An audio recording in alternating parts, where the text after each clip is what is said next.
Bakit? Huling bilog na, ang tagal-tagal ko naghihintay sa kwarto dahil yun ang mga papasukan niya. Ang bang naroon, ganyan na yung pinduan. Pag ano hindi tinablan, nakailang baril ako, naka-damage na ako eh. Tapos isang baril lang ako kasi. Baka may booster, maano yun. Ano niya. Eh, ano na lang naman eh. Siguro ako 5. Eh, ako yung bilog. Tapos di talaga yung lugar.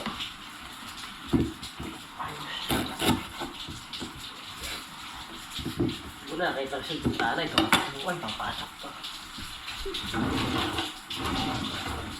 Hindi na, ito sa bintana.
Para walang tapon. Gadgarin. Sarap yan, pag gadgad. Hindi siya ganong malalaki yung ano. Yan o. Luya.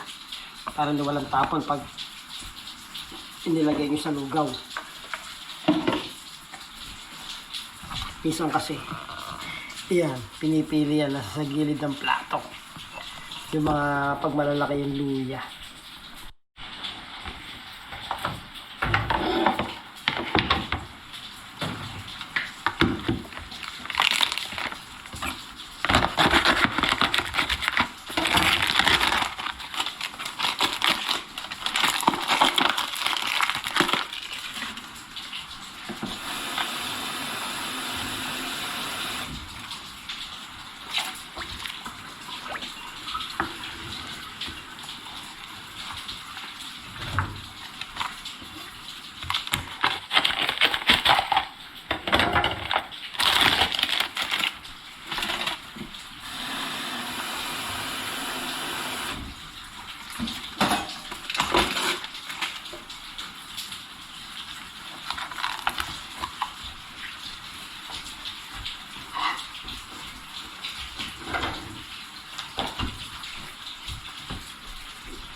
Ito na yung patis natin, yung paminta. Yan, papainitin lang natin itong kawali. Tapos isasalang na natin ang ating lugaw. Ang katrapish.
Luglugan natin tong bigas.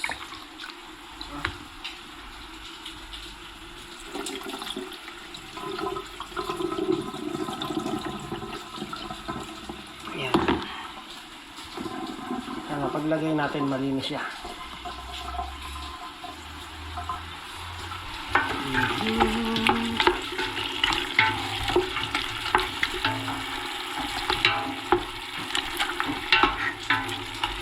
Papakapitin lang natin yung lasa ng mga seasoning natin dito sa sa manok. Tapos talagyan na natin yung bigas,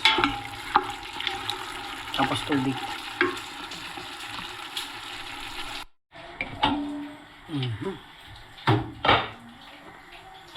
Lagyan ko na ng sabaw, saka may bigas na rin, yung malagkit yung ilagay nyo mga katapos. Masarap as malagkit kaysa mga ordinary yung bigas. Ayan, malagkit.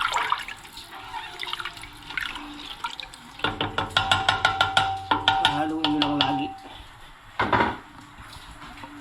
para hindi ganun dumikit.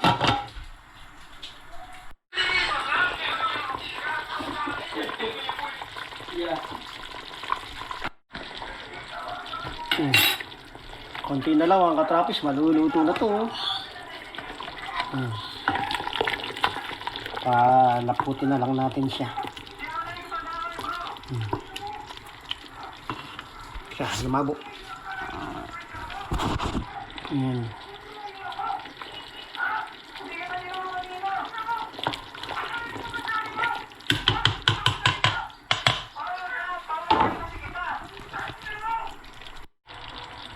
Ayan, paluto na yung aras kaldo natin mga katrapish. Konting-konti na lang to. Nagpakuha ko kay Krypton Ruel ng lemon dun sa may daan. Saka kapitbahay nating park, may mga doon may mga tanim na lemon. Kaya papalagyan natin yan. Ayan.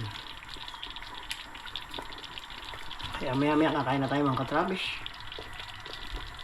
Yes, sa wakas. Nahawa yata. Kakatikin din ng iba.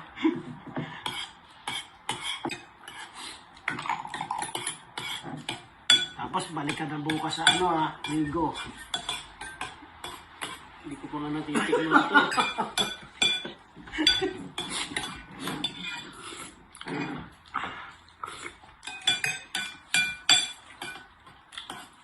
Parang naparami yata. Kailang, minsan lang ito nangyari.